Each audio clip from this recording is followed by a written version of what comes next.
C'est demain que l'on saura si Jim Testa sera reconnu coupable ou non des 33 chefs d'accusation qui pèsent contre lui. L'homme dans la cinquantaine est notamment accusé de traite de personnes, de voies de fait et d'agression sexuelle. Pour l'avocat criminaliste à la retraite Marc Lemay, il sera difficile de retenir tous les chefs. Elle doit se poser la question, est-ce que j'ai une preuve hors de tout doute raisonnable pour les 33 chefs de déclarer coupable M. Testa?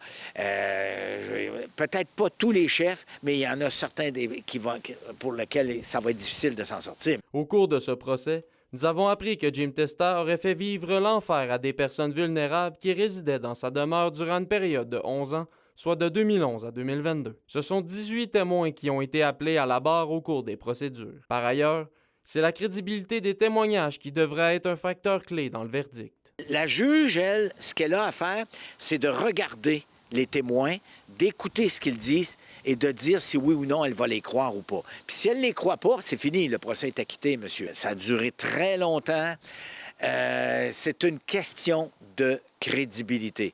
Pas juste de l'accusé, de tous les témoins qui ont été entendus dans ce procès-là. Bien qu'une demande d'arrêt des procédures ait été évoquée par la défense, Marc Lemay croit que cette avenue demeure impossible. Parce que l'arrêt Jordan de la Cour suprême, ce sont les délais qui sont causés par la couronne, par les policiers, par la preuve de la couronne qui est difficile à remettre, etc., etc. Mais là, c'était pas le cas, là. C'est pas le cas. Il y a eu beaucoup de remises parce que M. Testa lui-même a fait des demandes de remise. Fait que ça ne compte pas.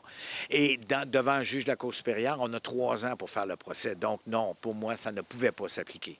Selon nos informations, il serait possible que la juge Manon Lapointe annonce vendredi le report de son verdict dans le dossier de Jim Testa. Olivier Morin, RNC Nouvelles, Rouyn-Noranda.